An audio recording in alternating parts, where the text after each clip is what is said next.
உன் வாழ்க்கையில் எத்தனை தடைகள் வந்தாலும் அதை தாண்டி செல்லும் சக்தி உன்னுள் இருக்கிறது. நான் உன்னுடன் இருக்கிறேன். நம்பிக்கை இழக்காதே. மனிதனின் பெரிய பலம் அவன் மனம். அந்த மனம் உடைந்துவிட்டால் உலகமே இருளாக தெரியும். ஆனால் நினைத்துப் பார், இருள் அதிகமான நேரத்தில்தான் விடியலும் பிறக்கிறது. நீ மற்றவர்களுடன் உன்னை ஒப்பிடாதே. ஒவ்வொருவருக்கும் நான் கொடுத்த பாதை வேறு. சிலர் விரைவாக வெற்றி பெறுவார்கள், சிலர் தாமதமாக உயர்வார்கள். ஆனால் தாமதம் என்பது தோல்வி அல்ல. உன் நேரம் வரும் வரை உழைப்பை நிறுத்தாதே. தோல்வி வந்தால் பயப்படுகிறாய். மக்கள் என்ன சொல்வார்கள் என்று கவலைப்படுகிறாய்.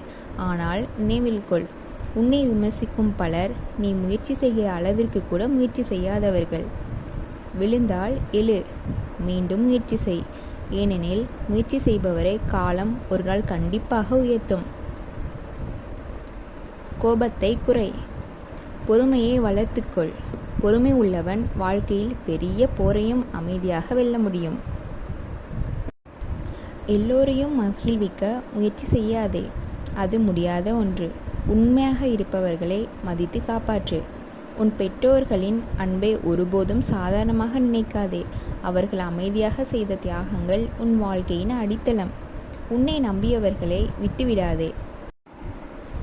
ஆனால் உன்னை தொடர்ந்து காயப்படுத்தியவர்களிடம் தொலைவு வைத்துக்கொள். மன அமைதி இல்லாத செல்வம் பயனற்றது. நிம்மதியாக தூங்க முடியவில்லை என்றால் அது வெற்றி அல்ல. ஒவ்வொரு நாளும் சில நிமிடங்கள் உன்னோடு நீ பேசிக்கொள். உன் மனதை கேள். உன் ஆன்மா சொல்வதை கவனித்தால் நீ எடுக்க வேண்டிய பாதை உனக்கே தெளிவாக தெரியும்.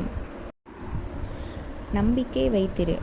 இன்று கஷ்டமாக இருக்கலாம், ஆனால் நாளை நல்ல நாளாக மாறலாம். வாழ்க்கையில் எதையும் உடனே பெற முடியாது. மரம் கூட ஒரே நாளில் பழம் தராது. அதுபோல உன் உழைப்புக்கும் நேரம் தேவை. நீ நல்லவனாக முயற்சி செய். மற்றவர்களுக்கு உதவி செய். யாரையும் இகழாதே. உன் வார்த்தை மற்றவர்களின் மனதை காயப்படுத்தாதபடி பேசு. நினைவில் கொள், வெற்றி என்பது பணம் மட்டுமல்ல. உன்னை நேசிக்கும் மனிதர்கள், உன் மன நிம்மதி, உன் ஆரோக்கியம், இவையும் மிகப்பெரிய செல்வம். நீ தனியாக இல்லை. ஒவ்வொரு போராட்டத்திலும், ஒவ்வொரு கண்ணீரிலும், ஒவ்வொரு பிரார்த்தனைகளிலும் நான் உன்னோடு இருக்கிறேன். வேலை செய், நம்பிக்கை வை, பயத்தை விடு. உன் வாழ்க்கை கண்டிப்பாக மாறும். மாற்றும் சக்தி உன்னுள்ளே இருக்கிறது. வெற்றி உன்னுடையது. அருள் என்றும் உன்னுடன் இருக்கும். வெற்றிவேல் முருகா. நம்ம சேனலில் நம்ம தமிழ்நாட்டோட எல்லா கோவில்களின் ரகசியங்களும், கோவிலின் வரலாற்று கதைகளும் நாள்தோறும் போடுறோம். நீங்கள் நம்ம தமிழ்நாட்டோட கோவில் வரலாற்றுகள் எல்லாமே தெரிஞ்சுக்கணும்னு நினச்சிங்கன்னா நம்ம சேனலை சப்ஸ்கிரைப் பண்ணுங்கள், லைக் பண்ணுங்கள், கமெண்ட் பண்ணுங்கள் அண்ட் ஷேர் பண்ணுங்கள். Thank you for everyone.